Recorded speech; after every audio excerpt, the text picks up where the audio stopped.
overall analyzing Pope Francis's pontificate, there's some good and there's some bad.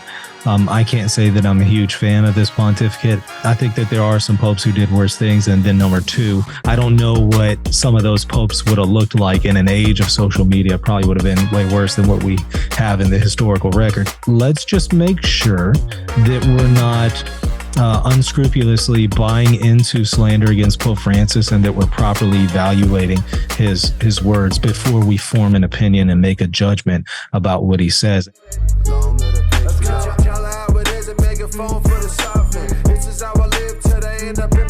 What's up, guys? Welcome back to Red Top Report. I'm your host, Joe Enders, and yeah, we got another special guest coming on to talk to us today. We're talking about the host of Reason and Theology, the guy that I love watching the videos of whenever I don't know the answer to a question about Catholicism, which is more often than you think.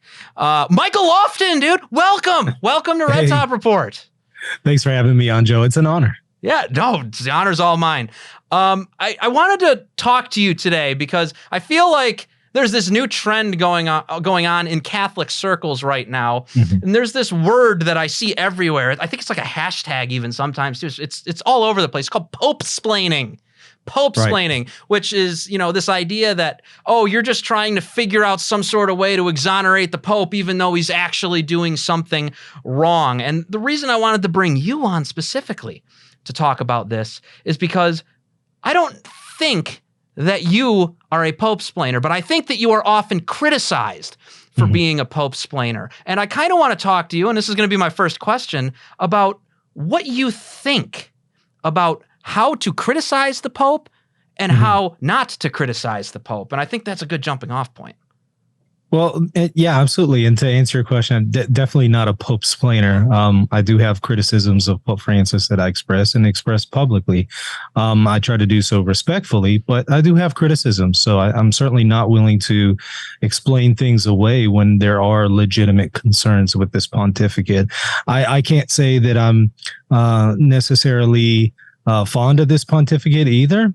But at the same time, I want to make sure that I accurately represent and not misrepresent Pope Francis. One of the big reasons why this actually came on my radar, there's several, but one was I remember on one occasion, I did a video condemning idol worship, and which is the worship of demons, because the gods of the nations, the idols, are actually demons according to scripture in the Psalms and New Testament. So I did a video talking about that, and I found it odd because right after that on social media, a well-known individual slandered me and said that I was defending demon worship.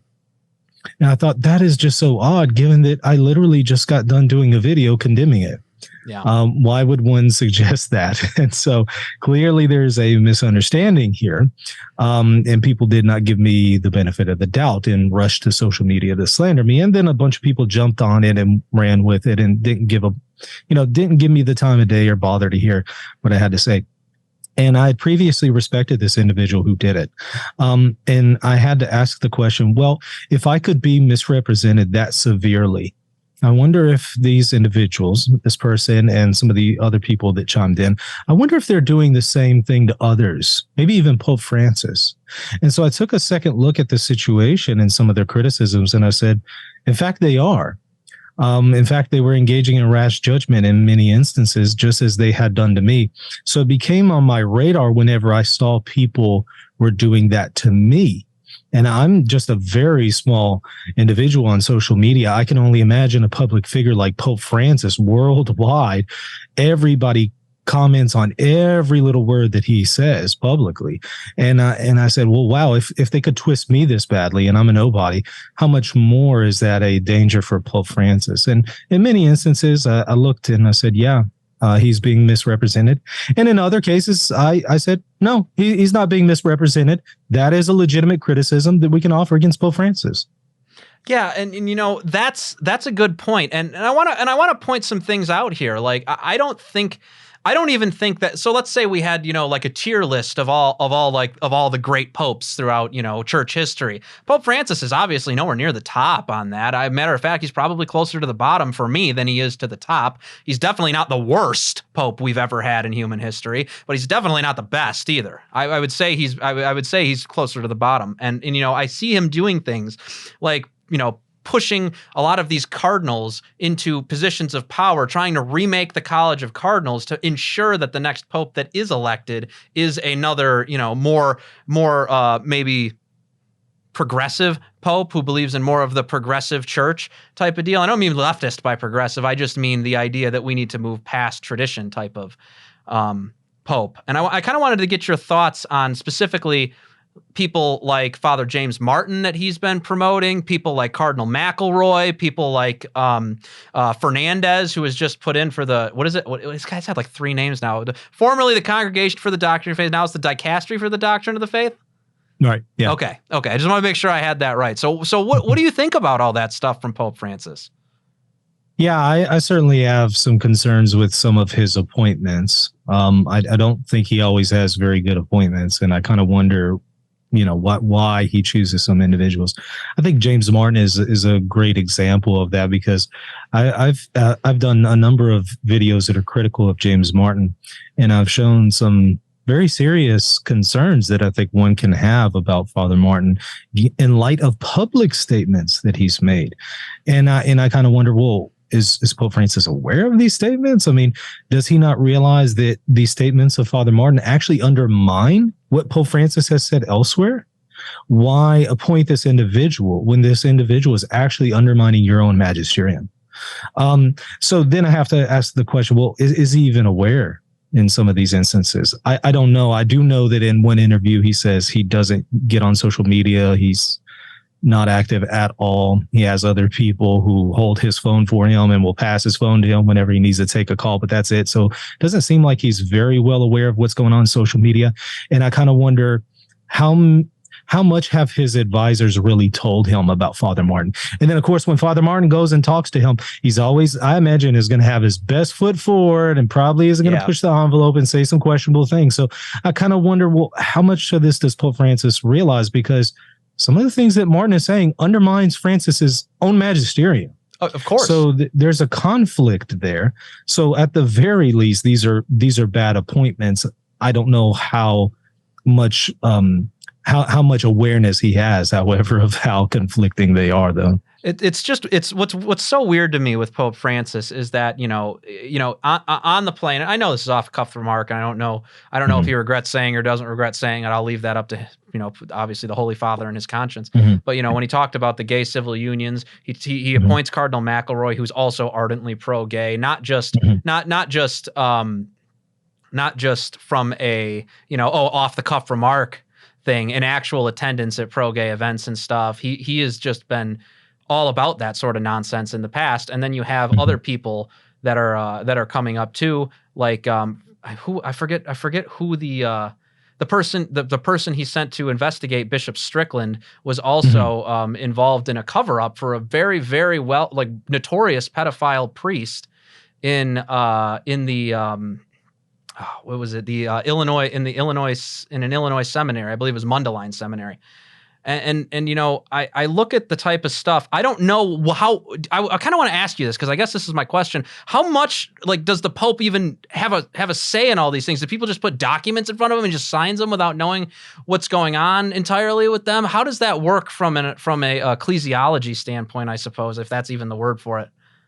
Yeah, I doubt very seriously that he's well informed in many instances, because you could imagine how much of a workload he has as Pope. Yeah. And so I doubt very seriously he can personally go and investigate individuals. That's where he has to kind of rely on advisors. And I would certainly say, I think we have a failure here, perhaps with some of his advisors, because I think that that's kind of their business, their duty to properly inform the Pope. And I'm not so sure that they're doing that in all instances. And so certainly have some concerns there. Okay, so So, and this, and I want to shift to the good things after after this as well. But the things that I notice about Pope Francis, and this is probably the most profound, I think, of my criticisms, is there has to be some level of accountability, because ultimately, whether he is listening or not listening, there is a duty for him to know. There's a duty for him to know that these things are happening. There's a duty for him to, see that there is a problem, or see that he was misinformed, or find out he was misinformed. There's some accountability that goes there, because I know, like, from a Catholic perspective, that's how hierarchy works. You're responsible for the people under you. So I guess that's probably what I would say is Pope Francis's biggest failure as the Supreme Pontiff, because he's literally got to be utterly oblivious to everything that's going on, and maybe he's got to be utterly oblivious to it to not see what's going on in the background there. And maybe he just is, maybe he isn't, but I feel like there's some accountability there, and you can correct me if I'm wrong, but at his final judgment, if that's not atoned for and repented for, he's got to answer for it. Certainly, there's a level of accountability there. I don't think that there's any question to that. I mean, I don't know how much culpability there is. Again, it could be that there's a great burden on advisors, but at the end of the day, he does have some level of responsibility to have good advisors and to look into things and double check and make sure that his people are doing the right thing. And so, I don't think that he's excused from all culpability, even if he does have mitigating circumstances such as ignorance as to what is actually taking place feet on the ground. So I certainly don't want to exonerate him of all level of culpability. But I do want to try to maybe mitigate some of the claims of individuals who would see him as actively intending to knowingly destroy the church. And I think that's going a little too far. I don't think that we have enough evidence to determine his motives. And I certainly think it's pretty unreasonable in many instances to make that claim. And so that's kind of what I want to balance out. I don't want to go to that extreme because I don't have enough data to back that up. But I also don't want to go to the other extreme and say, well, he has absolutely no culpability here. Yeah. No, I think ultimately, as the Pope, the buck stops with you, and you do have culpability, and you do have to make sure that you have good advisors, trusted advisors. So if the fault is more with his advisors, well, he has some responsibility with that. Right. In the words of Jordan Peterson, clean your room.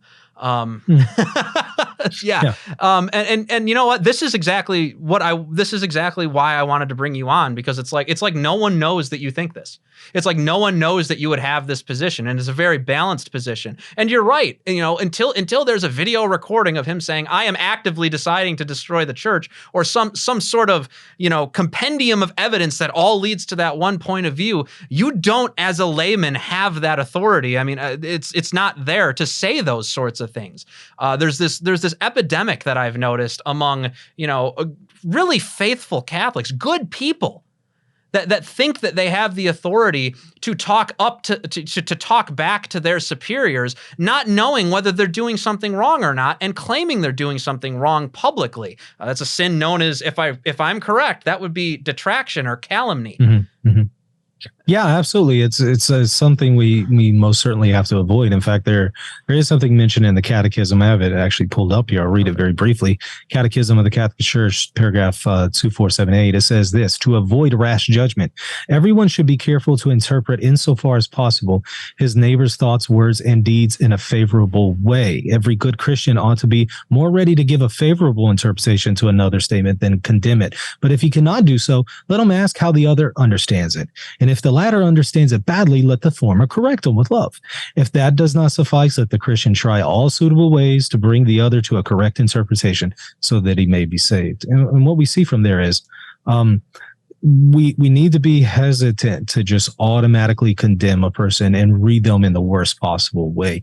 We have a duty. It is not Pope-splaining. One has a duty according to the tradition of the church, and this is also based on scripture, so also according to the word of God, one has a duty to give a person the benefit of the doubt or the judgment of charity, unless it's clear that this person is actually in error. And then at that point, our duty is to, in love, help correct them for the sake of their salvation.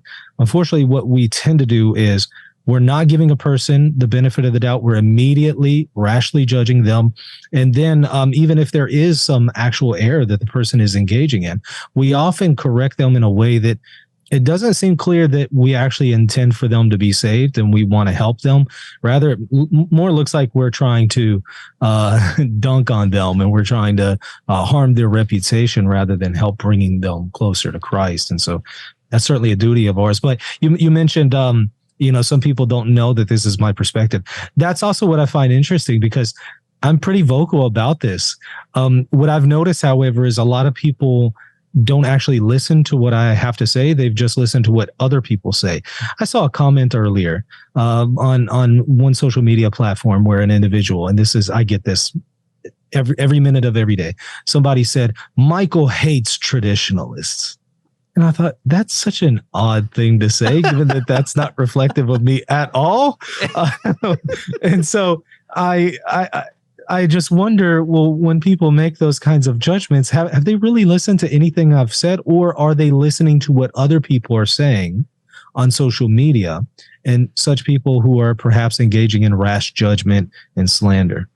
I think that's a lot to do with the social media culture that we have today, because what gets you clicks, what gets you views, what gets you popular, it's basically this this press the button, get your dopamine hit culture that specifically, basically, you're a little bit older than me, so our generation and onward, though, essentially is in this, oh, I got to dunk on this person right away type of thing. Now, I'm not against dunking on people. I want to say that very clearly. I think there's a very meaningful distinction here that when when there's somebody who has flat out embraced the demons, whispering into their ears and stuff, and there's a bunch of other people listening to that demon spewing its garbage out of that person's mouth, dunk on them for the sake of the other souls and for the hope and charity that they have, that hope and charity that they will be humbled and find that their pride is sinful through the humility that you provide by dunking on them. And that's been my consistent position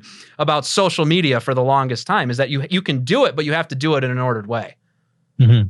Yeah, I think that's reasonable. We certainly see in Scripture, the apostles calling out some figures. And then in other instances, we see them being, very gentle and correcting somebody. So it just kind of depends on the situation. But the default position is to avoid rash judgment, to avoid this kind of evil suspicion. Let me suspect everything you say and interpret it in the worst possible way. We have to avoid that because we wouldn't want others to treat us that way. Yeah. And believe me, they can do that. I can tell you personally, people can do that. They can twist your words and have you saying the exact opposite of what you've said. Oh yeah, I've had that experience. If you we had the Salon article back in the day where they just randomly said that I was a racist or something like that, and I'm like, why? Yeah. This is the problem. And unfortunately, a lot of people will see those claims.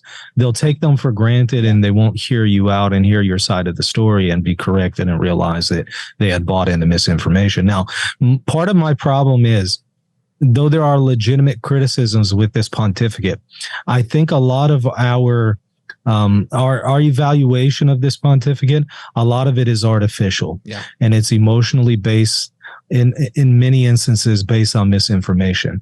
If you see a whole bunch of tweets every day or posts every day criticizing Pope Francis nonstop for 10 years straight, and some of those criticisms are inaccurate and are rash judgment and are slanderous, well, if you haven't really thought critically through every one of those things that you've read, you're going to end up coming away with this impression of Pope Francis that is much more severe than it should actually be. That doesn't mean that there aren't any criticisms that one can have. It just means that the criticisms that we tend to have and the impression that we tend to have and the emotions that maybe even are invoked when we hear the name Pope Francis, a lot of that is artificial in nature. It is artificial due to having embraced and encountered all kinds of social media posts, many of which are inaccurate. And that's one of my concerns. I want to shift gears in this discussion to this, to what I think the main problem with Pope Francis is, I like to say that Pope Francis is almost a reverse Donald Trump. The media wants to love him so badly that they'll make him out to look like a leftist, hippie, social justice warrior in their headlines to the best of their ability, because they just, for the life of them, just want to love a pope for once in their life, because they're always so opposed to them on issues of natural law, and social issues specifically. And, that's why you see them report on when he says something about gay civil unions, which is just an off the cuff remark in a plane, but ignores, the bigger stories, like when he said, you cannot bless sin in regards to blessing homosexual unions. His reaffirmation that we need to stop the demographic winter and rebuild families. I mean, Pope Francis, on almost every single question about regrowing the domestic church, he has been on the money when it comes to using his pontifical authority. And I feel like a lot of people are missing out on a lot of the greatness of this pontificate because of the left-wing media that just absolutely refuses to popularize and report on anything except things that, a traditional Catholic would hate, that the mainstream secular culture would love.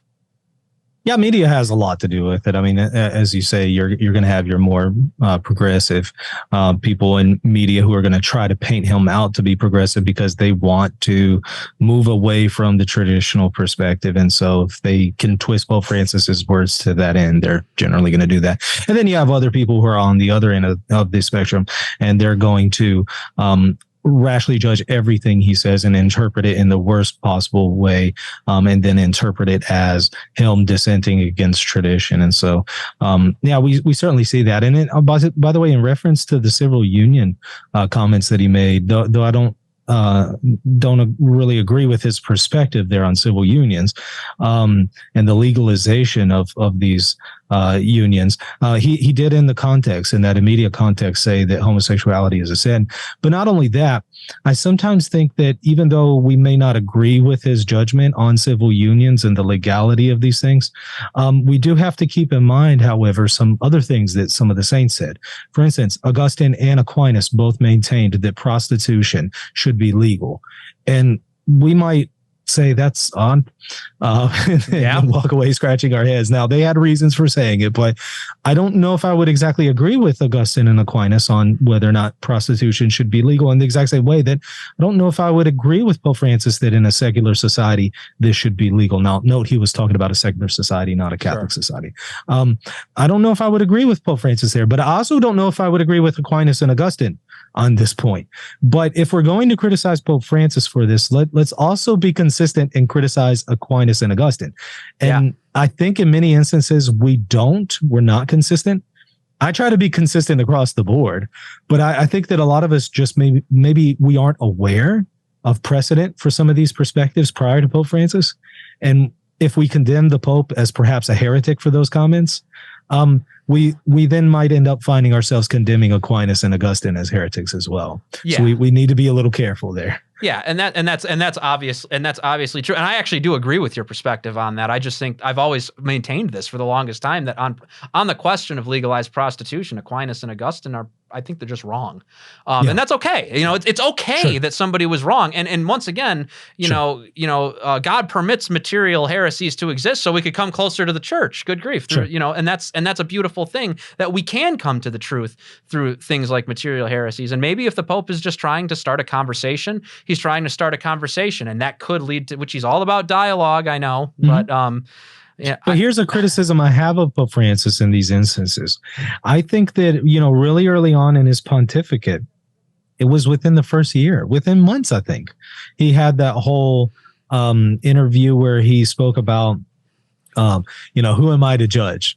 Right? Oh, yeah. And we know that was taken out of context. But the problem is, I think he knows it was also taken out of context, and he saw how much, at least to an extent, he saw that some damage was done. Again, I don't know if he knows how much, given that he's not on social media, but I'm pretty sure he was aware to an extent that a lot of damage was done.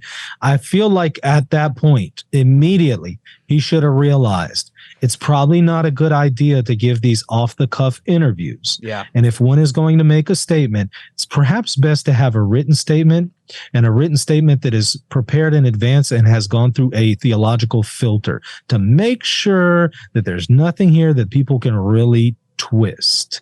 And unfortunately, I don't think he's done that. He's continued to give these off the cuff comments, and we've continued to go through this cycle of some of it being misrepresented and then other comments being things that we could legitimately criticize.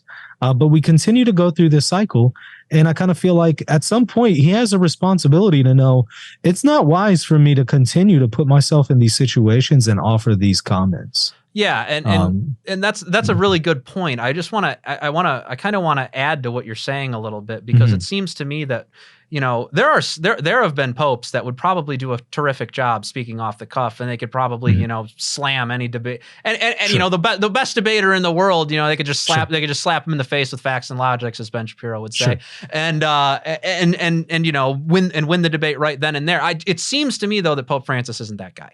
He tries to. It seems to me that when he's questioned on something difficult that's unpopular, he tries to say it in the safest way possible, and in saying it the safest way possible, what winds up happening is he says something that the progressives can latch onto and completely misrepresent in the mainstream media. But there are still instances, though, even in those cases where his words aren't as misrepresented. For example, when he said that the Eucharist was food for the sick, and right after the whole fiasco with talking about denying Joe Biden and Nancy Pelosi communion. I'm not a theologian and I'm not an expert on this, but I'm fairly certain that you need to be pure before you go up. You know, you need to be pure before you go up. What's interesting about that is Pope Francis has explicitly said, I don't have the quote in front of me, but it is explicit. He has said that if we are in mortal sin, we know we must first go to confession before receiving the Eucharist. And so he says those things, but then I agree, he says other things that I think ultimately undermines those things. And so in those cases, I think that he shouldn't be giving these off-the-cuff statements, rather restrict his comments to things that are filtered and pre-written, because they end up undermining what he said elsewhere. Thank you. I actually didn't know about that prior statement that he made, and that's actually good news to me, because when that came out, I was like, whoa. No, you're repeat. I think it was it McElroy that released that initial statement too. It sounded like he was, you know, building off of when he made that off the cuff remark. I don't know if he was or wasn't, but that started a whole hullabaloo with the U.S. bishops at the time too. It was a huge deal. And by the way, I have the quote right here. Quote, we know that one who has committed a serious sin should not approach Holy Communion without having first obtained absolution in the sacrament of reconciliation, end quote. And I did verify the authenticity of that in its primary source. It is authentic. And so he'll say those things, but then I think he says other things off the cuff that undermines what he has said elsewhere. Yeah. And in fact, undermines his magisterium. And so it's like you're undercutting your own authority when you do that, because you teach this authoritatively, but then you give this off the cuff comment that kind of gives itself the opposite impression. It lends itself to the opposite impression. That undermines your own credibility when you do that. And so I don't think he intends to do that, because he's undermining himself when he does it. But rather, I just think that he needs to be a little bit more careful. And, you know, I don't know if that's going to happen at this point. I think it is what it is. I was going to say, I don't see him. I see his pontificate. He's at the back end of his pontificate at this point, I would say. And maybe he's not. Maybe he'll live to be 106 years old. Hey, congratulations. But he's getting older now. You know, he's kind of winding down a little bit in his pontificate, and it seems like he's right now. What it seems like he's preparing to continue on his legacy into the next pontificate. How many appointments has he done? 72 now, I think. Something almost a lot, yeah, almost 72. A lot. It's been a lot, and it's completely remaking the College of Cardinals from the Vatican II era prelates. Yeah, it's like 77% or something like that are the cardinals that he's appointed. So, so the next question I have, let's kind of, I want to move a little bit away of Pope Francis and talk a little bit more about red top stuff we talk about on red top. I've noticed, at least across the board with specifically younger Catholics, And I know you are a person who loves reading books. I know you are. I mean, look behind you. Sure. So it seems to me though that many Catholics are too buried into their books, so buried into their books that they're actually unwilling to go out and take any action against some of the degeneracy that we see in the world. I thought that the LA Dodgers protest, for example, was a great thing. It's something that we haven't really seen from Catholics in a long time when it comes to mobilizing against cultural error. What do you think happened to that Catholic masculine spirit, that urge to go out and fight for what you believe in? For example, if a Muslim were to see that the Prophet Muhammad was being drawn somewhere, there would be 300 of them outside raising scimitars in the air and saying, "We need to get them." Not literally, but jokingly. Sure. But and why aren't Catholics more like that, I guess, is kind of my question. I think a lot of us tend to be nominal in our faith. And so it's not something that we would want to go out and really cause an issue over and be vocal about, because we're already nominal in our faith. But I think for those people who are serious about their Catholic faith, they are the ones who are going to be vocal. They are the ones who are willing to go out and do what needs to be done, perhaps go to an abortion clinic and pray outside of it, and things like that, or protest. So for those who are serious about their faith, I think we are doing what we're supposed to do. But I think that there's just so many Catholics out there that are nominal, and so why would they go and do those things, especially when it's countercultural? If your faith is merely nominal, it doesn't make a whole lot of sense to be countercultural. I'm not speaking about the people that are nominal Catholics. I'm speaking about the ones that call themselves a traditional Catholic. They love going to mass. They love studying theology. They love receiving the sacraments, and they love talking about Catholic masculinity. They dress in their tweed suit. They put in their nice little pipe and smoke their pipe to look more masculine, to channel their inner G.K. Chesterton. But when push comes to shove and they need to be somewhere, they're not there. That type of thing. And it seems to me like there's this, it seems like they're idolizing knowledge a little bit too much. And maybe I'm wrong about that. Have you noticed this even? I don't know enough to comment on that one specifically. That may be a phenomenon. I'm not saying it's not. I don't know enough to really evaluate that one. It's more people that are like Ronan's age and up to about my age. So there's like this, I'm 28, Ronan, you're 21. So it's like right there. It's like there's this like nice little renaissance going on in the Catholic world right now, where young people are actually interested in faith again, but they're interested in learning about the faith. But I'm not. I'm seeing less of an interest in them being, I guess, engaged in it. And I often connect that to what seems to be a diminishing sense of masculinity throughout our culture. And we've actually had Dave Gordon on to talk about this one time. He believes that the genesis of that started with first wave feminism and the beginning of the destruction of the American family. I wanted do you think that there is a crisis of masculinity right now in the West? I've certainly seen a crisis. Absolutely. And there's, I'm sure, some truth to what Dave said there. The breakdown in the family, I'm sure, has caused a lot of that. I certainly agree, and I wish it weren't so. So I'm right there with you and wanting to fight that. Well, you know what? It was. Is there anything else, by the way, you'd like to add before we cut off the interview? Because I wanna give you every opportunity here. Just let everybody know that you're critical of Pope Francis and you like some things Pope Francis did. So the floor is yours. Yeah, I mean, if overall analyzing Pope Francis's pontificate, there's some good and there's some bad. I can't say that I'm a huge fan of this pontificate, but I also don't know if I would say, as I used to say, that it's the worst pontificate ever.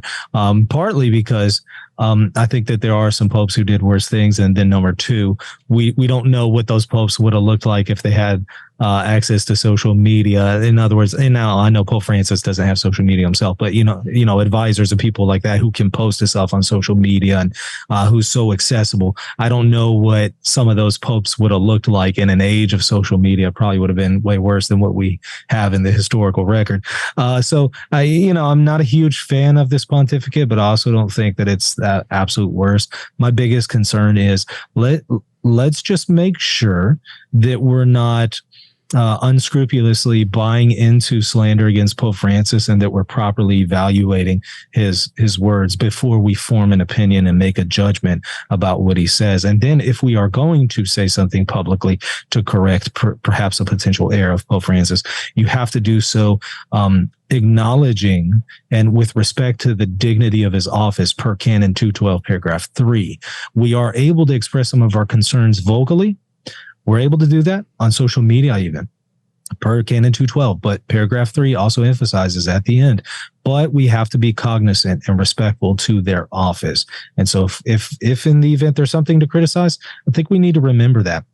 And if we do that, it will cut down on a lot of the confusion that is out there, because unfortunately, there's a lot of people who are leaving the Catholic Church because they see all this stuff. They think that the successor of St. Peter is at war with Catholic tradition and is at war with the Catholic Church. And they think, why am I going to stick around? I'm not going to be in communion with this heretic who worships demons.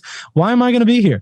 I'm going to go to the Orthodox. I'm going to go there. I'm going to go to the Muslims. And so they end up leaving. And then what happens is they find the same problems there. And so they continue to just spiral out of control after that. And what I want to do is help people retrace their steps.